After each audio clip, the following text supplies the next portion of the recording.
तो दोस्तों आप सभी का मेरे YouTube चैनल पर स्वागत है। अगर अभी तक आप हमारे चैनल को सब्सक्राइब नहीं किए हैं तो सब्सक्राइब कर लें ताकि अपकमिंग वीडियो की नोटिफिकेशन आपको मिलती रहे।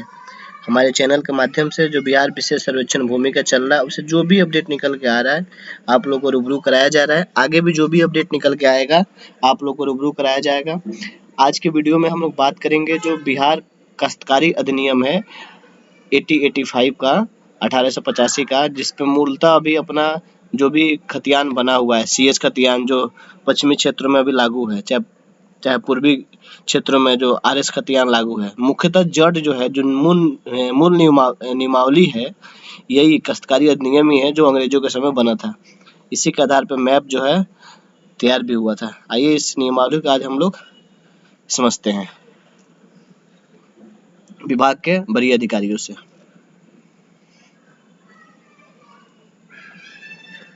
का 5 मिनट 2 मिनट इंटरेक्शन करने का मौका। तो बीडी एक्ट में उन पक्ष वो सेक्शन जहां पर हमारा टाइटल से संबंधी मामले हैं और क्लासिफिकेशन ऑफ लैंड के। नमस्कार, आज का जो सब्जेक्ट है वो है बिहार काश्तकारी अधिनियम 1885। बिहार काश्तकारी अधिनियम 1885 के अधिनियमन के पीछे की एक पृष्ठभूमि जान लेना आवश्यक है कि यह किन परिस्थितियों में इस अधिनियम को लाया गया। सबसे पहले मैं ये बताना चाह रहा हूँ कि भूमि विधियाँ क्या है, भूमि विधियों के निर्माण का अधिकार किसे है और भूमि विधियों के निर्माण से रैयत और काश्तकार को क्या लाभ मिलते हैं। तो इसके लिए बैक हिस्ट्री में जाना होगा। 5 मिनट के लिए मैं इसके बैक हिस्ट्री में जा रहा हूं और इतिहास एक इसका बता देना चाह रहा हूं कि भूमि विधियों का निर्माण किस परिस्थिति में हुआ और ब्रिटिश सरकार ने, तत्कालीन ब्रिटिश सरकार ने क्यों इसको अधिनियमित किया। इसे भारत में भूमि विधियों का जन्म देने का श्रेय ब्रिटिश सरकार को है। तत्कालीन ईस्ट इंडिया कंपनी का जब प्रशासन बंगाल, बिहार, उड़ीसा में हुआ उस दौरान उनके पास दीवानी का अधिकार था। दीवानी मतलब कि राजस्व वसूली का अधिकार था और उन्होंने डाल दिया था, प्रशासनिक अधिकार डाल दिया था जो बंगाल के नवाब थे उन पर। कालक्रम में इसमें परिवर्तन हुआ और धीरे धीरे जब उन्हें राजस्व में कमी होने लगी, राजस्व के जो उन्होंने जो कैलकुलेट किया था उसमें जब कमी होने लगी तो उन्होंने इसमें सुधार किया और एक 10 साला बंदोबस्ती की प्रक्रिया लॉर्ड कॉर्नवालिस ने प्रारंभ की। लॉर्ड कॉर्नवालिस गवर्नर जनरल था और उसने एक प्रारंभ की और बोर्ड ऑफ डायरेक्टर्स के स्वीकृति के बाद 10 साला व्यवस्था 1993 में परमानेंट सेटलमेंट के रूप में यानी अस्थायी व्यवस्था के रूप में आई। चूंकि उस समय चुनी हुई सरकार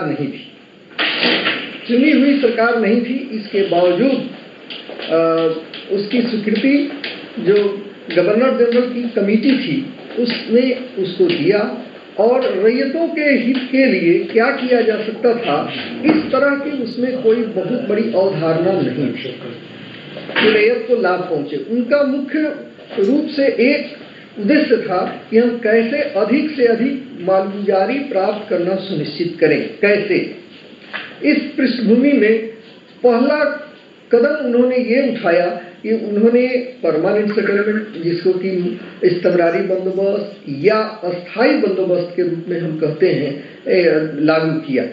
और बंगाल, बिहार, उड़ीसा जो तीनों यहाँ के क्षेत्र थे, जो बंगाल के पार्ट थे, उसमें इसको लागू किया गया और साथ ही साथ इसे मद्रास के कुछ क्षेत्रों में, साउथ इंडिया के कुछ क्षेत्रों में इसको लागू किया गया। इसका मुख्य ये था, मुख्य इसके फीचर्स ये थे कि जमींदारों के साथ इसकी बंदोबस्ती की गई और लगान परमानेंट नियत कर दिया गया।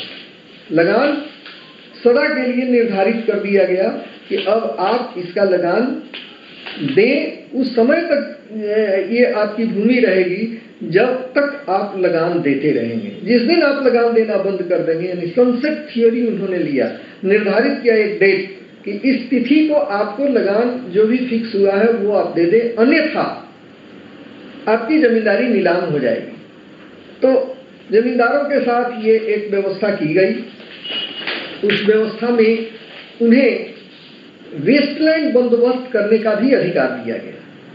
जो जमींदारी उनकी थी, जो निर्धारित रेंट पर लिया था उन्होंने, उसमें कुछ ऐसे भी भूमि थे अनसर्वेड, क्योंकि उस समय तक सर्वेक्षण नहीं हुआ था भूमि का, सिर्फ बाउंड्री दी जाती थी उनके जमींदारी की, और जो कृषि कार्य वाली जमीन होती थी, जो जोत की भूमि होती थी, उसका एक रफ मूल्यांकन करके दे दिया जाता था, ये आपका लगान हुआ और ये आप मुझे भुगतान करें।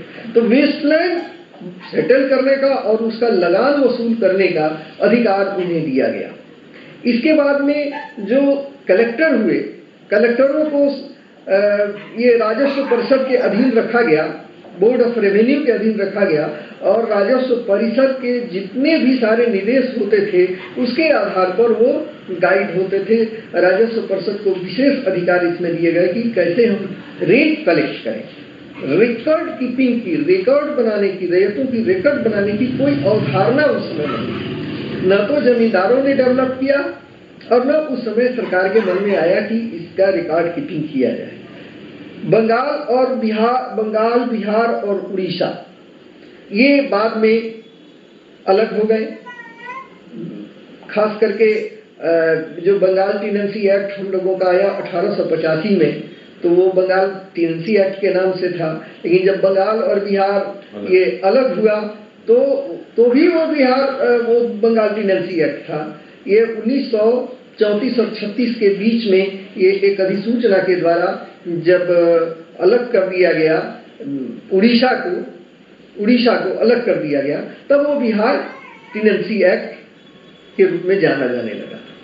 तो मुख्य रूप से जो राजस्व से संबंधित जितनी भी बातें थी, वसूली करने की बातें थी, वो सब कलेक्टरों को दिया गया। उसके लिए बोर्ड प्रकृति नियमावली बनाई गई और कलेक्टरों का अधिकार, कर्तव्य उसमें निर्धारित कर दिया गया कि कैसे कैसे करना है। उस समय तक ये चूंकि पहला एक्ट था, एक जिसको कहेंगे कि 1793 का परमानेंट सेटलमेंट पहला एक्ट था, और उस एक्ट में बहुत सी बातें ऐसी थी जो अभी रूल्स नहीं आए थे, प्रोसीड्यूरल मेथड क्या होंगे ये सब चीज नहीं आए थे, लेकिन पहला हम लोगों का भूमि सुधार, भूमि से संबंधित अधिनियम था। हम लोगों ने डिस्कस किया कि अंग्रेजों ने भूमि विधियों के निर्माण के संदर्भ में प्रथम कार्य किया कि उन्होंने भूमि को एक अंतरणीय वस्तु बनाया, भूमि अंतरित होगी और उसको सेलेबल बनाया। अंग्रेजों ने उसको बिक्री के लायक बनाया और काश्तकारों के अधिकारों की व्याख्या अब भूमि के माध्यम से की जाने लगी। काश्तकारों के अधिकारों की व्याख्या अब भूमि के माध्यम से की जाने लगी, और वो भू संपत्ति किस तरह उन्हें हासिल हो, इसके लिए अंग्रेजों ने, ब्रिटिश सरकार ने एक्ट और नियमावली बनाना, अधिनियम और नियमावली बनाना प्रारंभ किया। तो सबसे पहले पहल रैयतों के हित का जो अधिनियम आया वो आया रेंट एक्ट 1859, रेंट एक्ट, जिसमें रैयतों को थोड़ी सहूलियत दी गई, जमींदारों के प्रकोप से कैसे बचें ये उसमें प्रावधान किया गया। किसी भी रैयत का इजेक्टमेंट नहीं किया जा सकता था अनलेस की समाहर्ता का, कलेक्टर का उस पर कोई आदेश नहीं होता। अंग्रेजों ने उसके लिए एक राजस्व पदाधिकारियों की पद सोपान के हिसाब से व्यवस्था की, राजस्व न्यायालय की व्यवस्था की, राजस्व पदाधिकारी की व्यवस्था की। अंग्रेजों ने विभिन्न पद क्रम के रेवेन्यू कोर्ट्स स्थापित किए गए, जैसे प्रमंडलायुक्त का कोर्ट न्यायालय, राजस्व न्यायालय, समाहर्ता का राजस्व न्यायालय, अनुमंडल पदाधिकारी का न्यायालय, और उस समय सर्किल नहीं हुआ करता था, तो एक बीच में एक न्यायालय दिया गया जो एक 1833 में लॉर्ड विलियम बेंटिक के समय में डिप्टी कलेक्टर्स रेगुलेशन लाया गया। 1833 में, उसके आधार पर 2 असिस्ट कलेक्टर, डिप्टी कलेक्टरों की नियुक्ति की गई और एक कोड उनका बनाया गया जिला स्तर पर।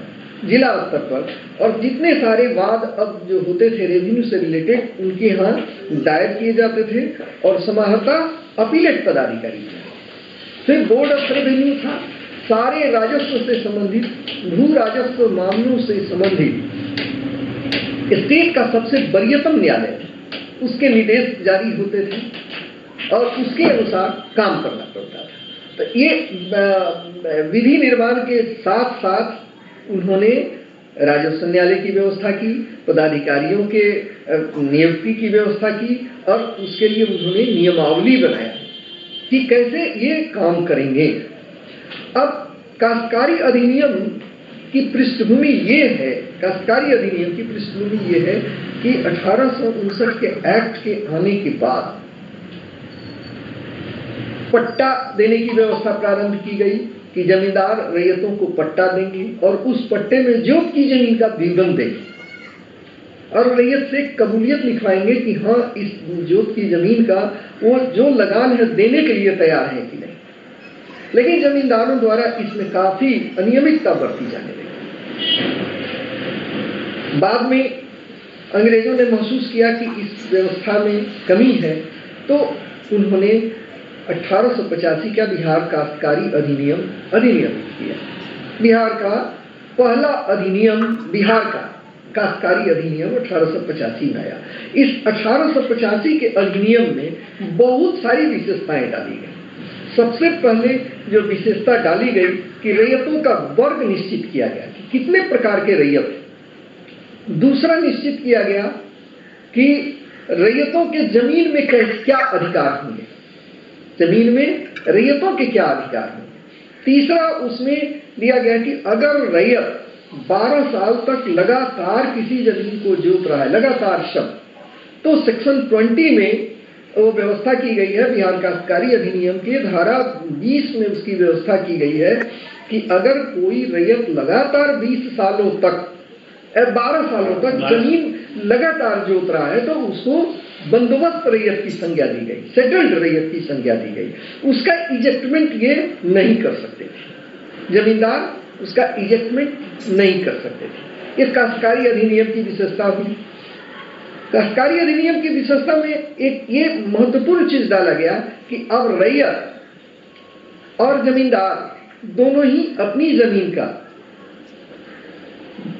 बिक्री कर सकते थे, अंतरण कर सकते थे, जिसको कि हम बाद में आगे सेक्शन वाइज बताएंगे। अंतरण कर सकते थे, गिफ्ट दे सकते थे, बिल दे सकते थे और उसका वो लीज कर सकते थे, इत्यादि इत्यादि व्यवस्थाएं काश्तकारी अधिनियम में की गई। सबसे महत्वपूर्ण व्यवस्था ये हुई रैयतों के हित में कि जितनी भी जोत की जमीन थी उसके साथ साथ अन्य जमीनें में वेस्टलैंड भी हो गया, नदी की जमीन, पहाड़ की जमीन, सबका एक सर्वेक्षण करा करके और अधिकारों का अभिलेख तैयार करने का प्रावधान बिहार काश्तकारी अधिनियम में किया गया।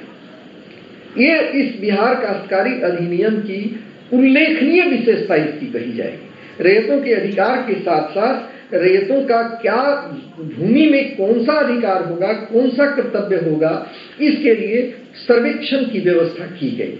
और वो सर्वेक्षण की व्यवस्था के लिए एक अध्याय उसमें विशेष रूप से अलग से डाला गया, अध्याय 10, जिसके अंतर्गत 101 से लेकर के 115 तक की धाराएं उसमें लाई गई। इसमें अधिकारों के अभिलेख का निर्माण, लगान निर्धारण के विरुद्ध कैसे सुनवाई होगी, उसके सक्षम पदाधिकारी कौन होंगे, राजस्व पदाधिकारी जो होंगे उनके अधिकार और कर्तव्य, उसको स्पष्ट किया गया क्या क्या होंगे, इसका अपील कहाँ होगा, इसका रिवीजन कहाँ होगा, इन सारे चीजों को उसमें डाला गया।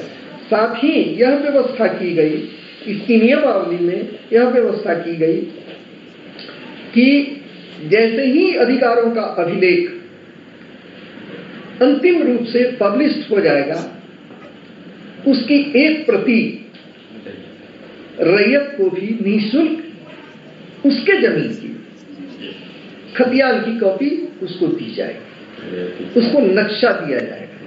ये प्रावधान किया गया और इसका नियमावली में विस्तृत रूप से प्रावधान किया गया। क्योंकि हम लोगों को अभी जो वर्तमान में विशेष सर्वेक्षण हो रहा है, तो इस सर्वेक्षण में जो सर्वेक्षण की अच्छी व्यवस्था थी, जो वैज्ञानिक ढंग से व्यवस्था की गई थी, वो व्यवस्था बिहार काश्तकारी अधिनियम में था और उसको जान लेना जरूरी है कि आखिर उसमें कौन सी ऐसी परिस्थिति थी कि जिसमें हमारा जो रिकॉर्ड ऑफ राइट बना वो आज के दिन भी उसकी प्रामाणिकता बनी हुई है। उस लगान का महत्व बना हुआ है, क्या सिस्टम था, कैसे किया गया उस जमाने में, जबकि सब काम मैनुअली किए गए, सारे काम मैनुअली किए गए। इसके अतिरिक्त एक व्यवस्था ये की गई काश्तकारी अधिनियम में कि जैसे ही रेंट रोल 104 सेक्शन के अंतर्गत अंतिम रूप से फाइनल हो गया, रेंट रोल जिसको लगान सूची कहते हैं, फाइनल हो गया, तो उसके आधार पर जमाबंदी का सृजन किया जाना मैंडेटरी किया गया। उसके आधार पर जमाबंदी का सृजन, रेंट रोल, तो रेंट रोल आ गया, तो उस रेंट रोल में रैयत के द्वारा धारित कुल जमीन का विवरण, खाता, खसरा, रकबा, जमीन का किस्म और निर्धारित लगान, ये रेंट रोल बना। उस रेंट रोल के आधार पर जमाबंदी का सृजन हुआ। तो ये सृजन हो जाने से अब रैयत को एट ए ग्लांस ये पता चल गया कि हमारे पास कुल कितनी जमीन है, कितनी जमीन का हमारा कितना लगान होना चाहिए, हम देंगे। ये सारी व्यवस्था बिहार काश्तकारी अधिनियम में की गई और यह व्यवस्था लागू रही और कालक्रम में इसके आधार पर साबिक सर्वे, जिसको कैडेस्ट्रल सर्वे कहते हैं, 1892 में प्रारंभ किया गया। बिहार के कुछ जिले में प्रारंभ किया गया और उसके बाद धीरे धीरे बिहार के जितने जिले थे सबों में साबिक सर्वे यानी कैडेस्ट्रल सर्वे प्रारंभ हो गया, जो 1918 तक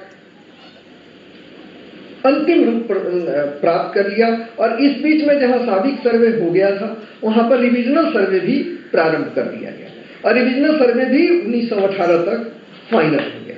तो कैडेस्ट्रल सर्वे का ही एक विस्तृत रूप रिविजनल सर्वे, जिसको कि ब्लूप्रिंट सर्वे कहा जाता है, ये व्यवस्था अंग्रेजों के द्वारा की गई। अब स्थिति ये बनी कि सर्वेक्षण के दौरान कुछ चीजें ऐसी होती थी जिसको कि स्पष्ट करना आवश्यक था सर्वेक्षण के लिए। सर्वेक्षण प्रक्रिया में सरलता आए, सर्वेक्षण प्रक्रिया में कितने रिपोर्ट रिटर्न्स बनाए जाते हैं, उसका प्रेषण सही समय पर हो, जो अकाउंटिंग प्रोसेस था वो सही हो, सुनवाई की प्रक्रिया सही हो, इसके लिए टेक्निकल रूल्स बनाए और वो टेक्निकल रूल्स, सबसे पहला टेक्निकल रूल्स 1921 से और 24 के बीच में आया, जो कालक्रम में थोड़े बहुत संशोधनों के साथ राजस्व प्रशासन में अपना महत्व उसने बनाया। उसके बाद स्वतंत्रता के बाद सर्वे एवं बंदोबस्त मैनुअल 1959 लागू किया गया। राजस्व विभाग ने कई संशोधन के बाद उसमें कई सारे परिवर्तन किए गए और 1959 का सर्वे एंड सेटलमेंट मैनुअल उसको कहते हैं 1959 लागू किया, जिसमें सर्वे करने की जो विधि थी उसको और सुस्पष्ट की गई। उसके सुस्पष्टता के कारण रिविजनल सर्वे करने में स्वतंत्रता के बाद जिन जिन जिलों में रिविजनल सर्वे प्रारंभ हुआ काफी सुविधा हुई, क्योंकि सारे के सारे काम मैनुअली किए जाते थे, हाथ से नक्शा बनाया जाता था और उसके बाद सुनवाई की प्रक्रिया होती थी, लगान निर्धारण की प्रक्रिया होती थी।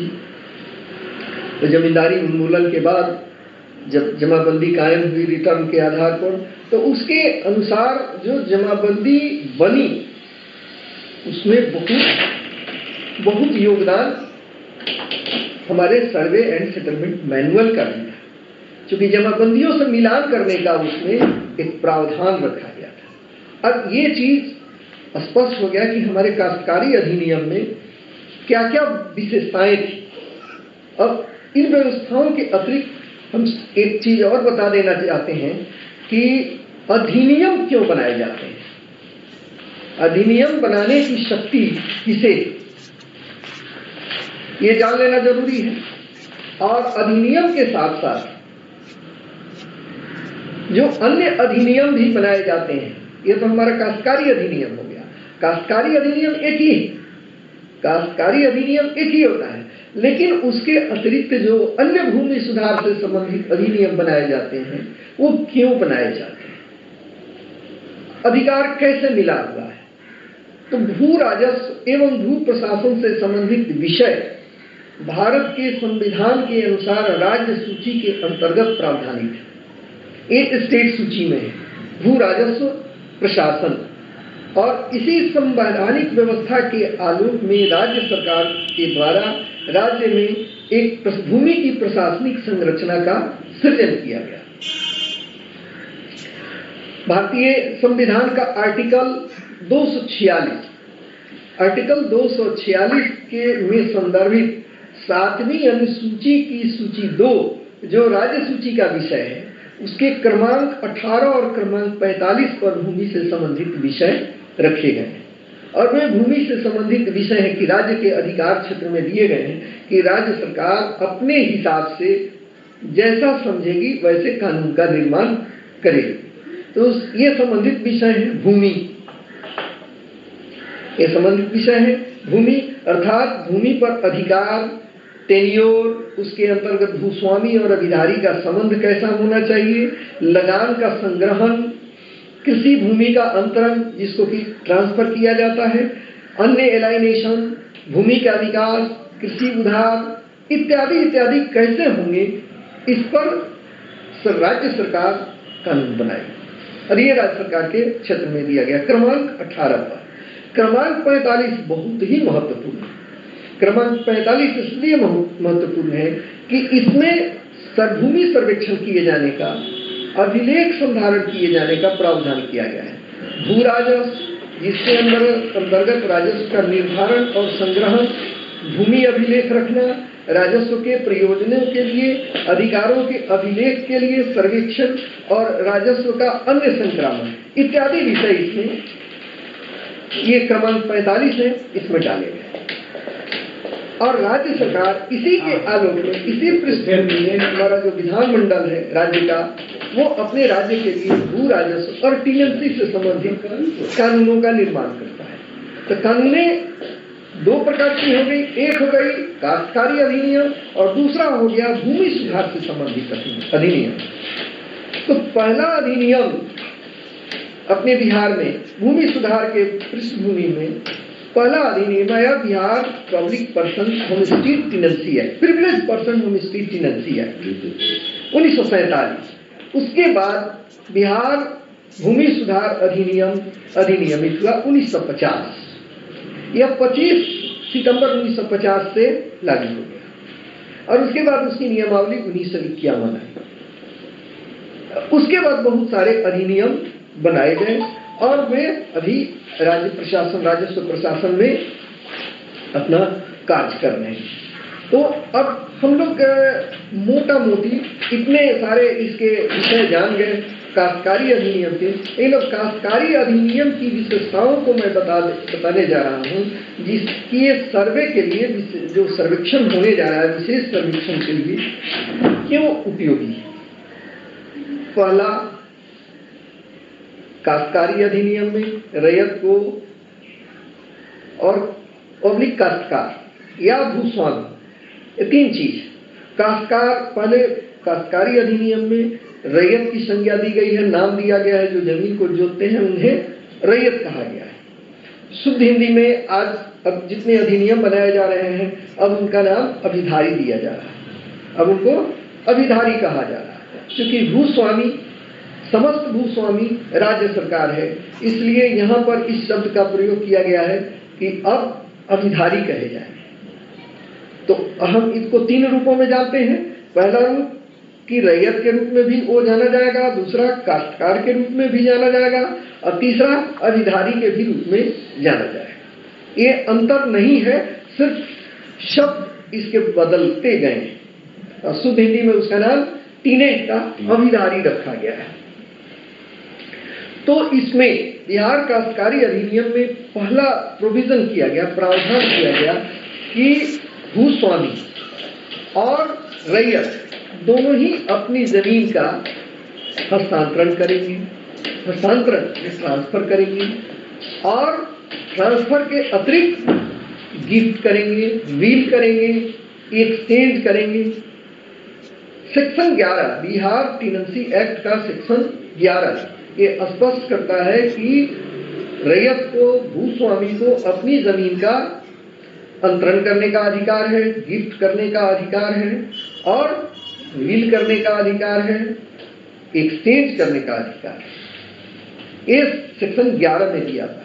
सेक्शन 12 है जो स्पष्ट कर रहा है कि कोई भी रैयत, भूस्वामी अपनी जमीन का अंतरण कर सकेगा, गिफ्ट कर सकेगा, वील कर सकेगा, किंतु जो उसका कस्टमरी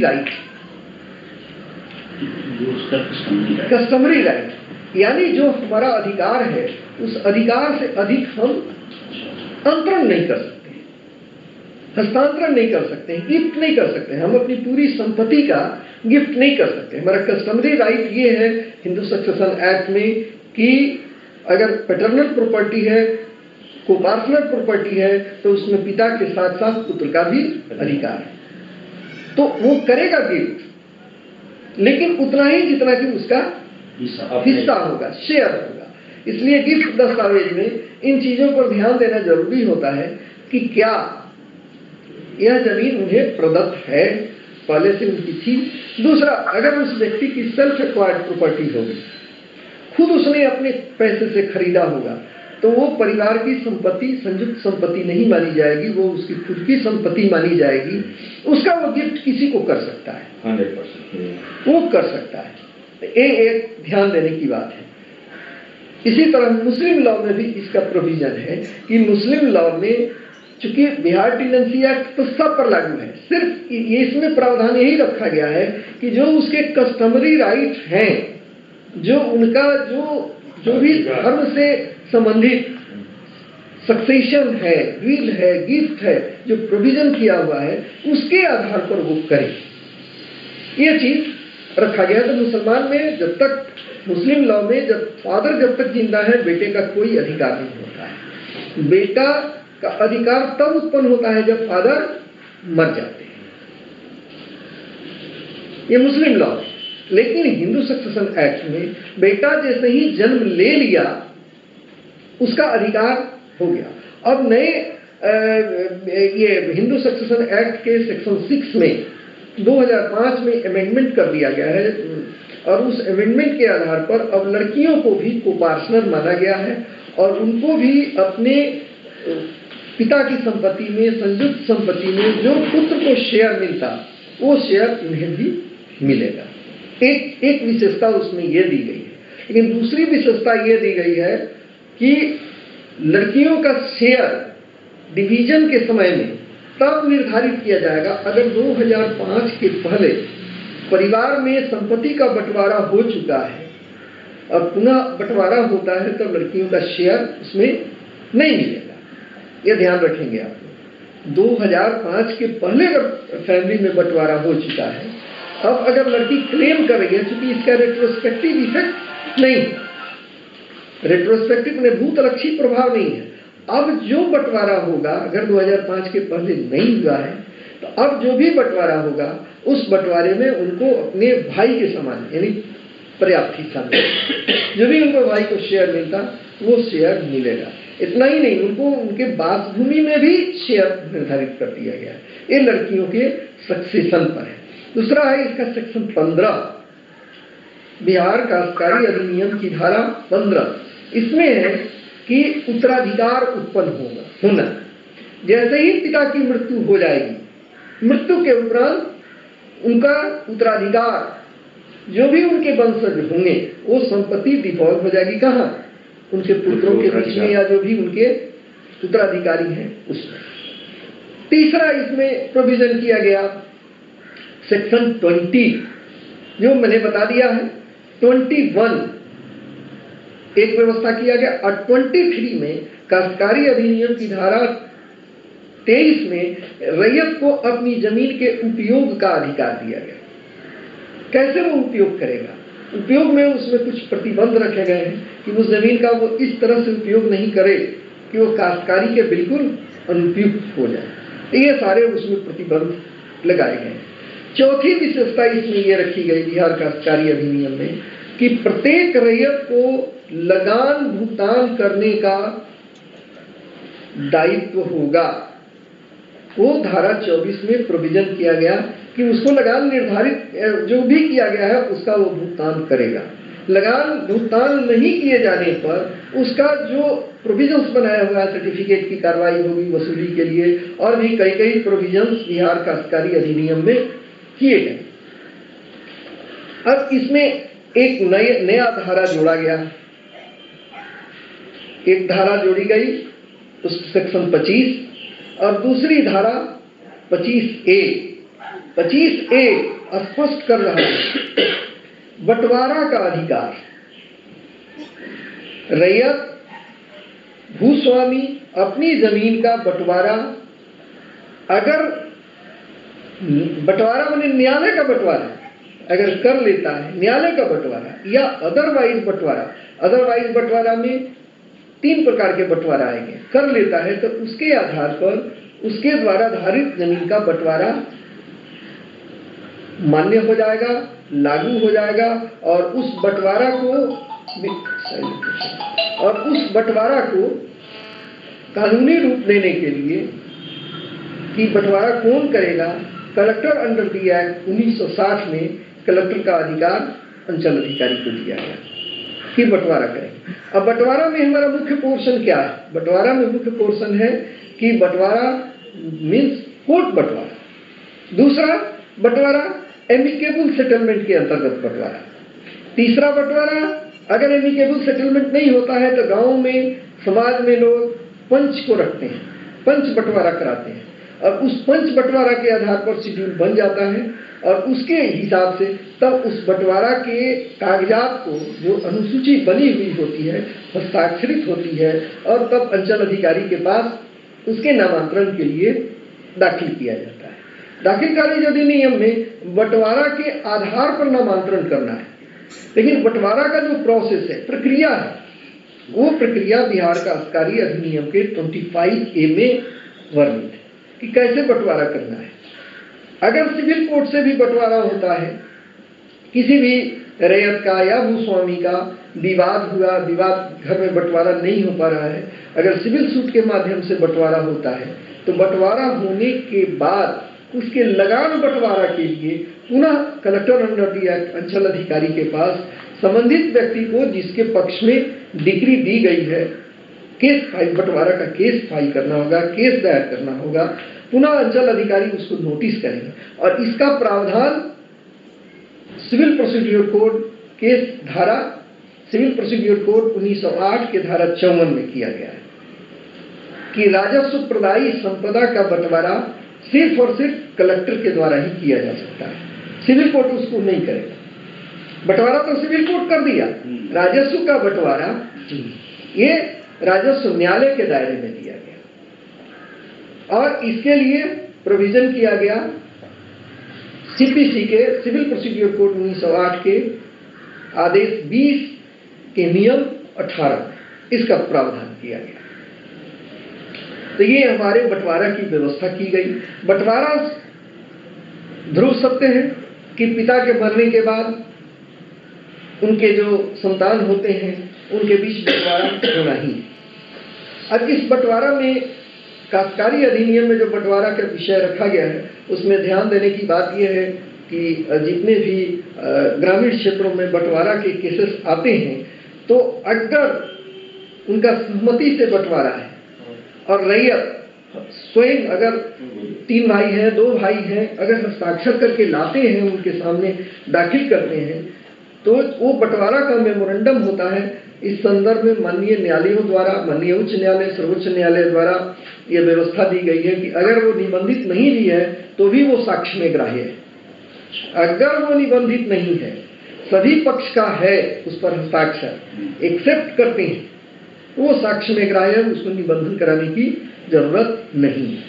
दूसरा, वर्तमान में बिहार सरकार ने एक संशोधन किया है जिसमें बनाया गया है कि अगर एमिकेबल सेटलमेंट के अंतर्गत बंटवारा हो जाता है तो उसको निबंधन कराने की व्यवस्था की गई है और उसके लिए 100 रुपए के फी पर रजिस्टर्ड करा दिया जाना है। रजिस्ट्रेशन का माने ये होता है, भारतीय रजिस्ट्रीकरण अधिनियम 1908 की धारा 17 में प्रोविजन किया हुआ है कि कौन सा डॉक्यूमेंट रजिस्टर्ड होगा। उसमें कई सब सेक्शंस हैं, कई क्लॉजेज हैं। उसमें ये प्रोविजन किया हुआ है कि 100 रुपये से अधिक मूल्य की संपदा रजिस्टर्ड होगी। रजिस्टर्ड होने का मतलब ये हो गया कि वो अब सरकार के पंजी में दर्ज हो गया और पब्लिक डोमेन में आ गया, यानी उसका अब हम रजिस्टर्ड सर्टिफाइड कॉपी प्राप्त कर सकते हैं, जानकारी प्राप्त कर सकते हैं। इसलिए संपत्ति को जब भी बिक्री होती है तो या गिफ्ट होता है, सेल होता है, सबको निबंधन अधिनियम की धारा 17A में 1A में से लेकर के DEF तक है, उसमें उसको दायरे में लाया गया। तो अगर निबंधन हो जाता है तो निबंधन होने के बाद उसकी वैधता बन जाती है और निबंधित कोई भी दस्तावेज को रद्द कराने के लिए फिर सिविल सूट में किसी व्यक्ति को जाना पड़ेगा। एक बार अगर रजिस्टर्ड हो गया तो उसको आउटराइट नहीं रिजेक्ट किया जा सकता है, उसका रद्दीकरण सिर्फ और सिर्फ सिविल सूट के द्वारा ही हो सकता है, क्योंकि दस्तावेज को रद्द करने की शक्ति सिविल न्यायालय के अधिकार क्षेत्र में आता है। तो एक बंटवारा का हम लोगों का आ गया। उसके बाद आ रहा है सेक्शन 26, जिसमें दिया हुआ है कि फादर के मरने के बाद या फैमिली के हेड में मरने के बाद क्या हो सकता है। तो सेक्शन 26 में ये स्पष्ट किया हुआ है डिवोल्यूशन होगा। संपत्ति का कैसे डिवोल्यूशन होगा? अगर उसके फादर के मरने के बाद अगर उस संपत्ति का कोई देख रेख करने वाला नहीं है, उस फैमिली में कोई नहीं है, तो इस चीज हो जाएगी, राजगामी संपत्ति बन जाएगी। पहला चीज ये हो गया कि संपत्ति उसके उत्तराधिकारियों में इक्वली वितरित हो जाएगी, जो भी उनका शेयर होगा उसके आधार पर। दूसरा, अगर कोई उनका वंशज नहीं है तो क्या होगा, वो राजगामी हो जाएगी, सरकार की हो जाएगी। इस चीज का केस बनता है। 26A इसमें जोड़ा गया, बहुत ही महत्वपूर्ण है। बिहार काश्तकारी अधिनियम की धारा 26A में स्पष्ट किया गया कि transfer and bequest of occupancy holding और पोर्शन देयर ऑफ, इसी धारा के आधार पर नामांतरण होता है। जैसे ही जमीन का हस्तांतरण हो गया तो जो भी हमारे राजस्व पदाधिकारी हैं, कलेक्टर अंडर द एक्ट या अधिनियम के द्वारा शक्ति प्रदत्त हैं, उनको अपने उसमें जमींदार शब्द, भूमालिक शब्द का इस्तेमाल किया हुआ है। इसलिए भूमालिक शब्द का इस्तेमाल किया हुआ है काश्तकारी अधिनियम में कि उस जमाने में जमींदार ही होते थे मालिक और बाकी सब रैयत होते थे। अब क्या है कि उनको अपने रजिस्टर में नाम दर्ज कर लेना था। जैसे ही अंतरण हुआ, हस्तांतरण हुआ, ट्रांसफर हुआ, गिफ्ट हुआ, बिल हुआ, तो अपने रजिस्टर में दर्ज करना ताकि वो उस जमीन का लगान प्राप्त कर सके। यही मूल था और इसी के आधार पर नामांतरण किया जाता है कि जैसे ही ट्रांसफर हो गया तो वो जमीन अब किसी दूसरे के दखल कब्जे में आ गई। तो दखल कब्जे में आ गई तो उसका लगान कैसे लिया जाएगा? फिर उसके नाम पर जमाबंदी कायम होगी और जमाबंदी जब कायम हो जाएगी तभी आप लगान लेंगे। जमाबंदी पंजी में दर्ज होने के बाद उस जमीन का कितना लगान है, इसलिए ये महत्वपूर्ण है। दाखिल खारिज अधिनियम हम लोगों का अपने इस स्टेट में फर्स्ट अधिनियम आया। अभिलेखों का अनुरक्षण अधिनियम एक आया था 1973 में। उसके बाद उसको रिपील कर नया बिहार भूमि दाखिल खारिज अधिनियम 2011 में आया।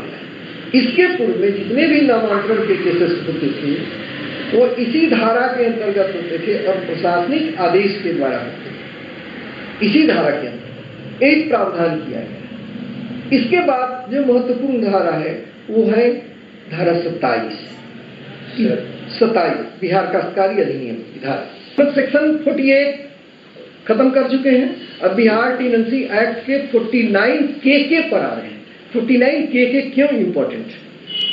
जीएम लैंड, सरकारी जमीन की जो गवर्नमेंट का वेस्ट लैंड है उसकी बंदोबस्ती करने का अधिकार कलेक्टर ऑफ द डिस्ट्रिक्ट को दिया हुआ है बिहार टेनेंसी एक्ट के अंतर्गत। लेकिन उसको 1954 में, वर्ष 1954 में वो अनुमंडल पदाधिकारी को दिया गया कि अब सब डिविजनल ऑफिसर सरकारी जमीन की बंदोबस्ती जो प्रिविलेज पर्सन है, सुयोग्य श्रेणी के रैयत हैं, उनके साथ कर सकेंगे।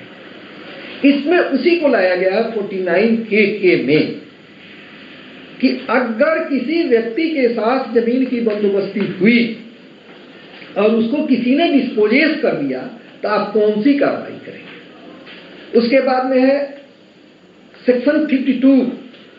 सेक्शन 52 इसलिए इंपॉर्टेंट है कि उसमें ये दिया हुआ है एलुवियल एंड डिलुवियल एक्ट का, उसमें विवरण दिया हुआ है। सेक्शन 52A का A2 सब सेक्शन 2 उसमें कह रहा है, ये बिहार टेनेंसी एक्ट आप लोगों को मिला होगा, इसको देख लेंगे। हाँ, तो इसका 50A का 2 आप लोग पढ़ेंगे। उसमें दिया हुआ है कि गंग शिकस्त और गंग बरार होना। कल भी इस पर हमने डिस्कशन किया। जब नदी अपना स्थान परिवर्तन करती है, पानी हट जाता है तो पुनः अपनी जगह पर चली आती है। और नदी अगर अपना स्थान परिवर्तन करती है, मैंने जहां बह रही है वहां से अलग हट करके नदी बहने लगती है, तो जो जिस जमीन से नदी बह रही थी उस जमीन की पुनः जमाबंदी, पुनः लगान निर्धारण पुनः उसी रैयत के साथ होगा जिसकी जमीन से वो नदी का पानी बह रहा था। इसलिए इसका 50A2 का आपके सर्वे में इसका काफी उपयोग होगा।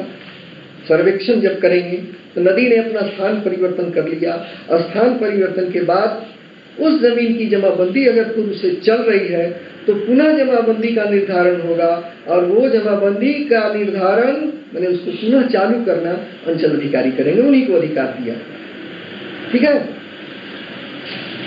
सेक्शन 118 सेक्शन 118 इसलिए महत्वपूर्ण है कि आप इस ग्रामीण क्षेत्रों में विधिवत रूप से देखेंगे कि बाउंड्री डिस्प्यूट के मामले आ रहे हैं। बाउंड्री डिस्प्यूट इस सेंस में कहते हैं कि कोई भी व्यक्ति पिटीशन फाइल करेगा कि हमारी जमीन पर किसी ने अवैध ढंग से दखल कर लिया, जोत लिया है जबरदस्ती। आप अंचल अधिकारी को नापी करने का अधिकार दिया गया है। अपीलेट ऑफिसर इसके भूमि सुधार उप समाहर्ता बनाए गए हैं। 5/9/2017 को ये अमेंडमेंट हुआ, बिहार सरकार ने किया है। इसकी नियमावली 13/2/2018 को आ गई। अब सर्वे सेक्शन पर हम लोग आ रहे हैं। बिहार टेनेंसी एक्ट का सबसे महत्वपूर्ण ये सेक्शन है। चैप्टर 10 में इसको दिया हुआ है। चैप्टर 10 में 101 से 115A तक। और पहले के जितने भी सर्वे हुए हैं, पहले के जितने भी सर्वे हुए हैं, रिविजनल सर्वे और कैडेस्ट्रल सर्वे, सब इसी सेक्शन के धाराओं में जो भी प्रोविजंस बनाए गए हैं उसके अंतर्गत हुए हैं। और ये सेक्शंस इतने वैज्ञानिक हैं, इतने अच्छे ढंग से बनाए हुए हैं कि इस पर कोई शक शुबा नहीं हो पाता। एक एक प्रोसीड्यूरल मेथड को इसमें दिया गया है। इसमें सेक्शन 101 में देखेंगे, power to under survey and preparation of record of right.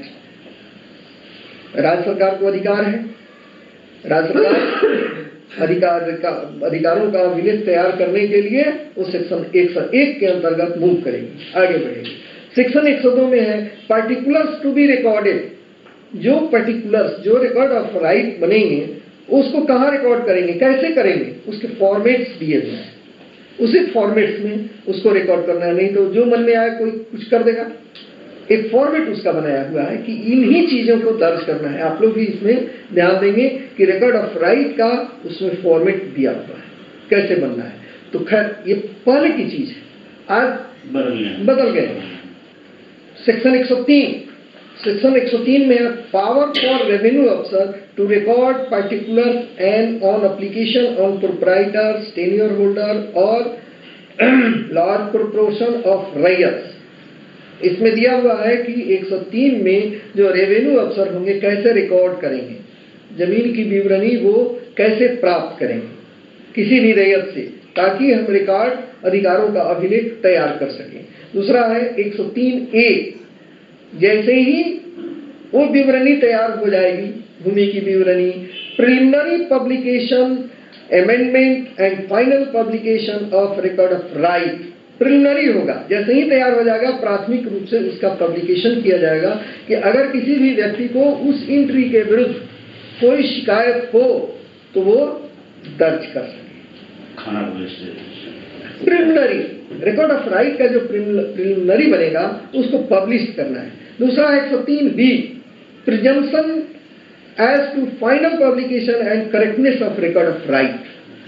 जैसे पब्लिश हो गया तो ये प्रिज्यूम किया जाएगा, मान लिया जाएगा कि हमारा रिकॉर्ड ऑफ राइट बिल्कुल सही एवं दुरुस्त है, अनलेस कि किसी कॉम्पिटेंट कोर्ट के द्वारा उसके किसी एंट्री पर कोई परिवर्तन करने का आदेश नहीं दिया जाए। तो ये अधिकार अभिलेख के अंतिम प्रकाशन के उपरांत उसकी शुद्धता की पूरी कल्पना इसमें की जाती है। उसके बाद धारा 104, सेक्शन 104, और इसी को कोरिलेट करना है कि हमारा जैसे ही 103A के अंतर्गत रिकॉर्ड ऑफ राइट इसमें बनता है तो पब्लिश कर देना है। उसी तरह से जो खानापुरी का जो आपका खतियान, जो इंटरिम खतियान बना, फर्स्ट खतियान, प्रारंभिक खतियान जो बना, प्रारूप अधिकार अभिलेख, उसको पब्लिश करेंगे तो पब्लिकेशन के साथ साथ आपको लगान निर्धारण की भी कार्रवाई करनी है।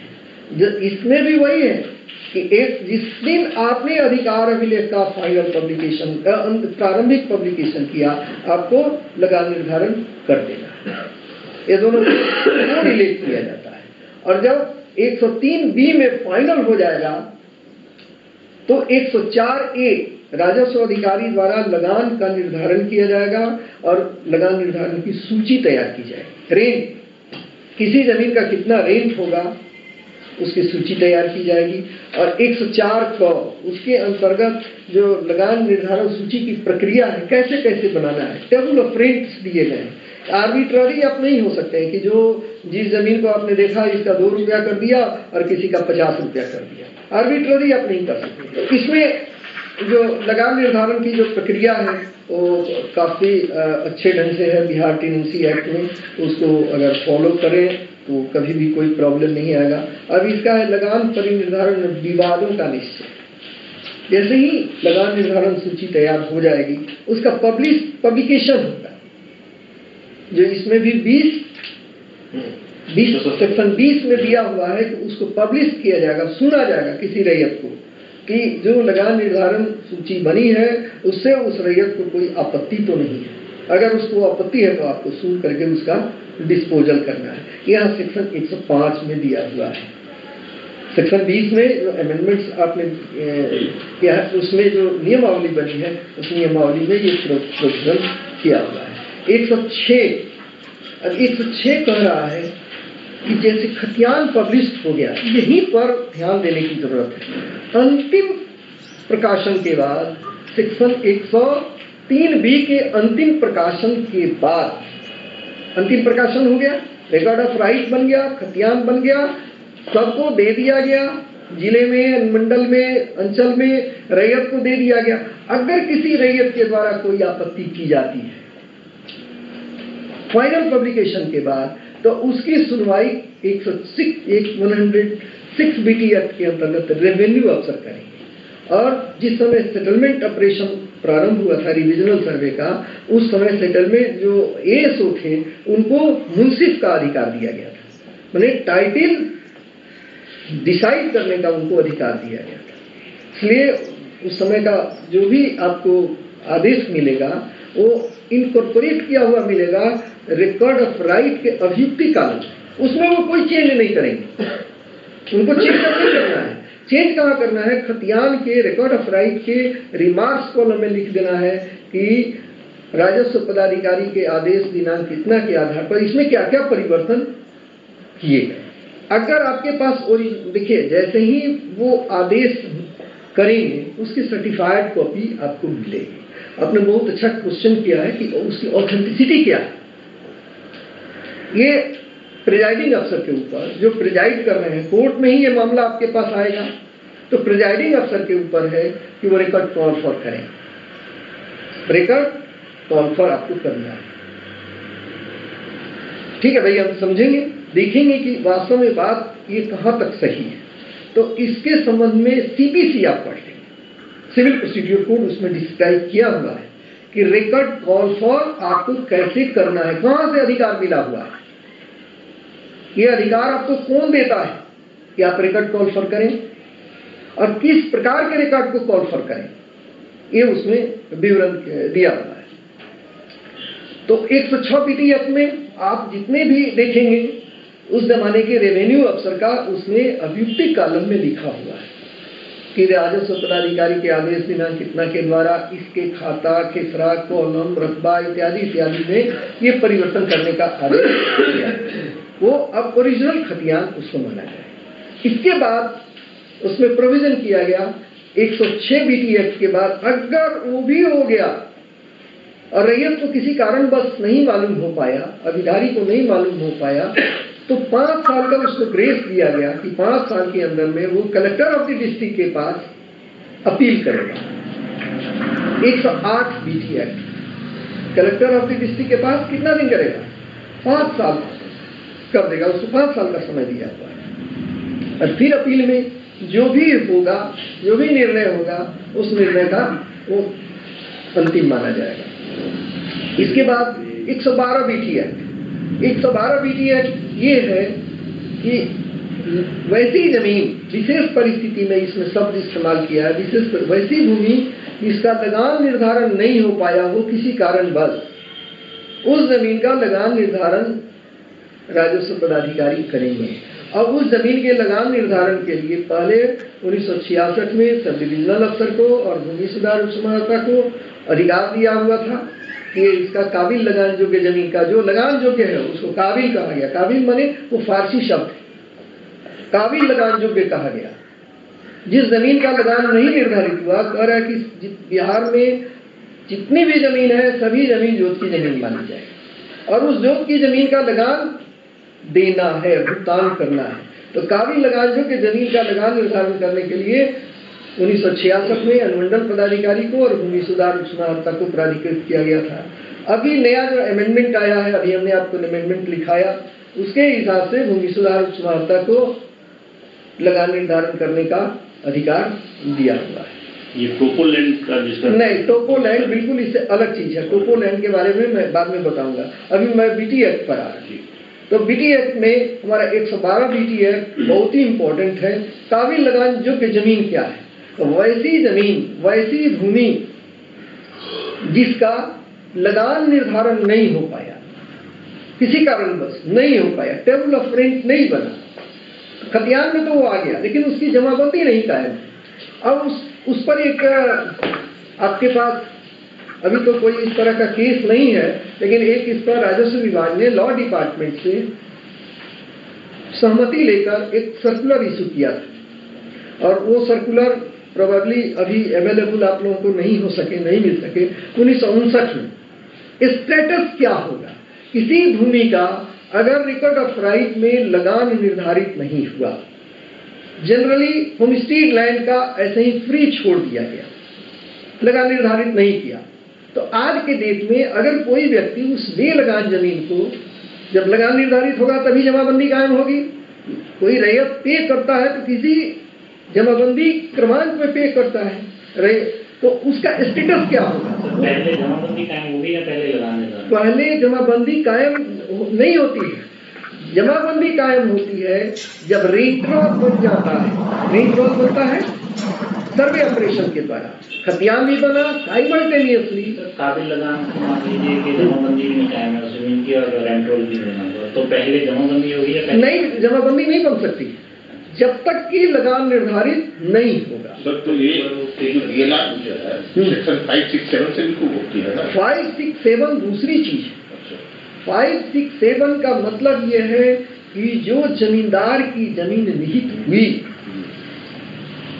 जो जमींदार थे, जमीन जो जिनकी वेस्ट हुई, उस जमीन का होमस्टीड लैंड का उनके बागीचा के ज़मीन का, उनके जो कारखाने लगाए गए थे, बाजार लगाए जाते थे, उसके संदर्भ में अंडर 5, 6, 7 ये प्रोविजन किया हुआ है।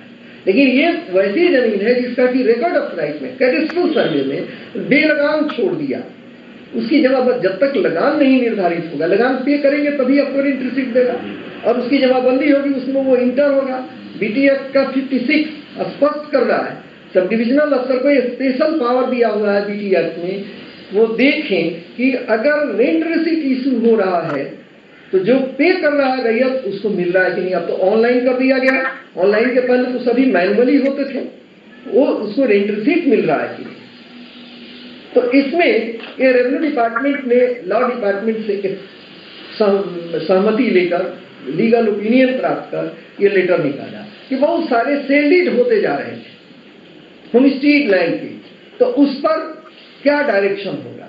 तो डायरेक्शन ये है, लॉ डिपार्टमेंट के ओर से जो राजस्व विभाग ने दिया सहमति, उस पर दिया कि legal position regarding assessment of rent on homestead land which are recorded as way lagan, जो खतियान में वे लगान है उसका स्टेटस क्या होगा। That the transferee of a वे लगान homestead holding gets all the right and privileges of the transfer, and if such land after transfer continues to be used for the homestead purpose, it will remain वे लगान. When, however, any homestead land which is वे लगान is converted to agricultural uses and ceases to be used for homestead purpose, rent will be assessable such land as in the case of other काबी लगान lands.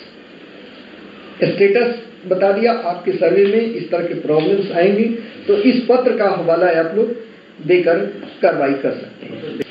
तो हमारा ये BT act का provision आप लोगों ने जान लिया कि किस तरह से सर्वे हुआ और किस तरह से रिकॉर्ड ऑफ राइट का निर्माण हुआ, किस तरह से लगान निर्धारण की कार्रवाई हुई। लगान निर्धारण की कार्रवाई में हमेशा ये ध्यान रखना है कि उस जमाने में टेबल ऑफ रेंट बनाए जाते थे 104 बीटी एक्ट में, और टेबल ऑफ रेंट बना करके कि जमीन का क्लासिफिकेशन किया जाता था, वर्गीकरण किस तरह की जमीन है, और तब उसको पब्लिश किया जाता था। आपत्ति सुनी जाती थी, आपत्ति सुनने के बाद रेवेन्यू अफसर रेंट फिक्स करके फिर उसको पब्लिश करते थे, फिर सुनवाई करते थे, तब इनकॉर्पोरेट किया जाता था उसको रेंट रोल फाइनल बनाकर। किसमें? खतियान के सुसंगत कॉलम जो है, जो 103B में खतियान आपने पब्लिश किया, फाइनल अंतिम खतियान पब्लिकेशन में उसको इनकॉर्पोरेट कर दिया जाता, तब वो खतियान पूर्ण हो गया। खाता, किसरा, रकबा, होल्डर का नाम, उसके द्वारा दे लगान, मतलब पूरे विवरण उसमें आ जाते थे।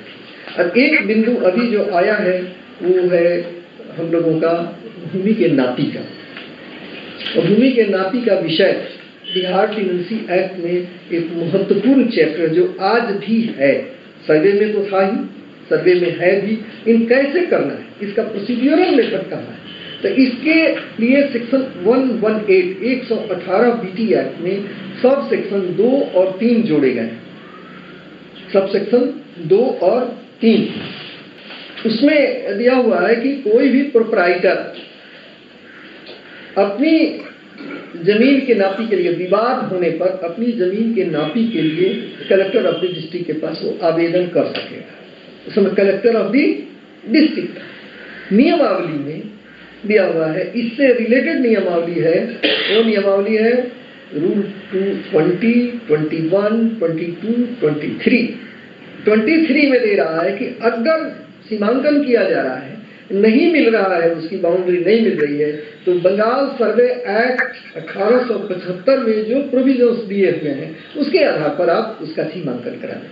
तो कई तरह की विसंगतियां थी, तो नया अमेंडमेंट जो हुआ है वो नया अमेंडमेंट यही है, जिसको मोटा मोटी मैं पढ़ करके सुना दे रहा हूँ, और अभी इसी की ट्रेनिंग हाजीपुर में एएसओ और अन्य सबों को दी जानी है। इसमें कोई भी रैयत, बिहार में रहने वाला कोई भी रैयत अपनी निजी जमीन की मापी कराए जाने हेतु एक फॉर्मेट इसमें निर्धारित किया हुआ है। यह गवर्नमेंट का नोटिफिकेशन है, 2017 में, सितंबर 2017 में इसको निकाला गया है कि वो मापी कराने के लिए एक फॉर्मेट में विहित प्रपत्र में वो पिटीशन देगा, कहाँ? अंचल अधिकारी के, और उसका रिकॉर्ड खुलेगा।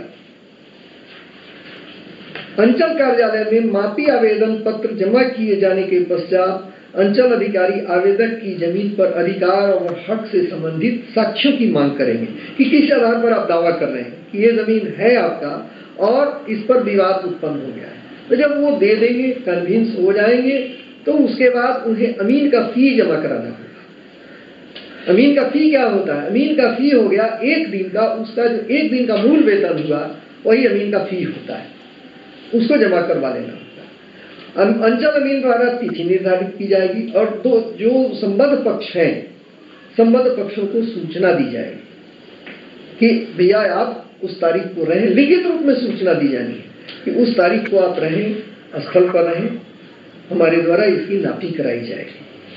फिर अमीन नापी करेंगे। नापी में एक चीज ध्यान रखना है कि दोनों पक्ष उपस्थित रहें। एक पक्ष के गायबाने में नापी कभी भी संभव नहीं हो। और उनको एक फील्ड बुक, अमीन को निश्चित रूप से एक फील्ड बुक तैयार कर लेना होगा कि हमने जो मापी किया है इस विवाद को खत्म करने के लिए, वो मापी का हमारा फिक्स पॉइंट क्या है, कहां से हमने मापी उठाया है, फिक्स पॉइंट क्या है।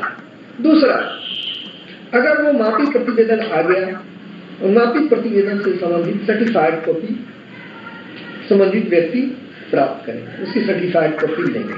अगर उस मापी प्रतिवेदन से कोई भी व्यक्ति असहमत है तो उसके लिए वो भूमि सुधार उपसमाहर्ता के यहाँ अपील कर सकेगा, उस मापी के खिलाफ अपील करेगा।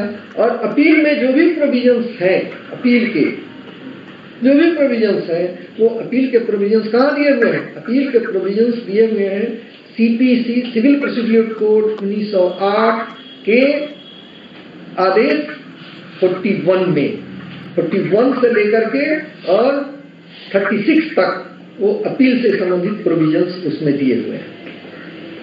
इसी के अंतर्गत वो कोई भी अपील का मामला होता है तो अपील सीपीसी से गाइड होता है। ये हो गया। इसकी नियमावली ये है, ये एक्ट का प्रोविजन है। और नियमावली है सर, ये नापी वाली नियमावली, ये मैं आपको तो अभी नोट कराया नाम ये 118 बीटी एक्ट सेक्शन जो है 118 में अमेंडमेंट किया है सरकार ने अभी हाल में, और इसका है आपको क्रम संख्या 815 डेटेड 5 सितंबर 2017। इस केस में ऐसा है कि जैसे ही मापी का प्रतिवेदन मापी के लिए आवेदन आया, अभिलेखबद्ध हुआ, आपको उन्हें नोटिस कर देना है और वो नोटिस उन्हें हस्तगत कराना है विधिवत रूप से। जो नोटिस प्राप्त करने की प्रक्रिया है उसके हिसाब से। अगर वो नोटिस नहीं लेते हैं या लेते हैं और नहीं आते हैं तो एक पक्षीय कार्रवाई का प्रोविजन है, उसके लिए रुका हुआ नहीं रह सकता है, एक पक्षीय वन वे। लेकिन न्याय हित में, नेचुरल जस्टिस में उन्हें नोटिस करना ही, नेचुरल जस्टिस में उन्हें प्राप्त कराना ही है। तो इतना सब कर लेने के बाद वैसे गांव में जो बाउंड्री डिस्प्यूट के मामले होते हैं, जनरली ये बता दिया जाता है कि अगर आप चाहते हैं तो आप अपनी ओर से भी अमीन अपना रख सकते हैं, अपना अमीन रख सकते हैं। मेरा सरकारी अमीन नापी करेगा। ऐसा होता है कि सरकारी अमीन पर इसलिए विश्वास किया जाता है कि वो किसी पक्ष का नहीं होता है। सरकारी अमीन किसी पक्ष का नहीं होता है, जो भी वो करेगा, नापी करेगा, वो नियम पे। तो इसकी जो नियमावली बनी है, उस नियमावली में इतने सारे फॉर्मेट्स इसमें डाले हुए हैं, व्यवस्थाएं की हुई हैं। और ये बिहार के लिए एक काफ़ी अच्छा बर्निंग टॉपिक था। इसे लॉ एंड ऑर्डर के ढेर सारे प्रॉब्लम्स हो रहे थे बाउंड्री डिस्प्यूट के लेकर के, कई घटनाएं घट गई थी, तो ये स्टेट गवर्नमेंट ने निकाला है और अब काफ़ी सहूलियत हो गई है इसके आने से। अंचल अमीन द्वारा तिथि निर्धारित की जाएगी और जो संबद्ध पक्ष हैं, संबद्ध पक्षों को सूचना दी जाएगी कि भैया आप उस तारीख को रहें, लिखित रूप में सूचना दी जाएगी कि उस तारीख को आप रहें, स्थल पर रहें, हमारे द्वारा इसकी नापी कराई जाएगी। फिर अमीन नापी करेंगे। नापी में एक चीज ध्यान रखना है कि दोनों पक्ष उपस्थित रहें। एक पक्ष के गायबाने में नापी कभी भी संभव नहीं हो। और उनको एक फील्ड बुक, अमीन को निश्चित रूप से एक फील्ड बुक तैयार कर लेना होगा कि हमने जो मापी किया है इस विवाद को खत्म करने के लिए, वो मापी का हमारा फिक्स पॉइंट क्या, कहां से हमने मापी उठाया, फिक्स पॉइंट क्या। दूसरा, अगर वो मापी प्रतिवेदन आ गया और मापी प्रतिवेदन से संबंधित सर्टिफाइड कॉपी संबंधित व्यक्ति प्राप्त करें, उसकी सर्टिफाइड कॉपी लेंगे। अगर उस मापी प्रतिवेदन से कोई भी व्यक्ति असहमत है तो उसके लिए वो भूमि सुधार उच्च न्यायालय के यहाँ अपील कर सकेगा, उस मापी के खिलाफ अपील करेगा। और अपील में जो भी प्रोविजंस हैं, अपील के जो भी प्रोविजंस हैं, वो अपील के प्रोविजंस कहाँ दिए हुए हैं, अपील के प्रोविजंस दिए हुए हैं सीपीसी सिविल प्रोसीड्यूर कोड 1908 के आदेश 41 में, 41 से लेकर के और 36 तक वो अपील से संबंधित प्रोविजंस उसमें दिए हुए हैं। और वो नोटिस उन्हें हस्तगत कराना है विधिवत रूप से, जो नोटिस प्राप्त करने की प्रक्रिया है उसके हिसाब से। अगर वो नोटिस नहीं लेते हैं या लेते हैं और नहीं आते हैं तो एक पक्षीय कार्रवाई का प्रोविजन है, उसके लिए रुका हुआ नहीं रह सकता है, एक पक्षीय वन वे। लेकिन न्यायिक में, नेचुरल जस्टिस में उन्हें नोटिस करना ही, नेचुरल जस्टिस में उन्हें प्राप्त कराना ही है। तो इतना सब कर लेने के बाद वैसे गांव में जो बाउंड्री डिस्प्यूट के मामले होते हैं, जनरली ये बता दिया जाता है कि अगर आप चाहते हैं तो आप अपनी ओर से भी अमीन अपना रख सकते हैं, अपना अमीन रख सकते हैं, मेरा सरकारी अमीन नापी करेगा। ऐसा होता है कि सरकारी अमीन पर इसलिए विश्वास किया जाता है कि वो किसी पक्ष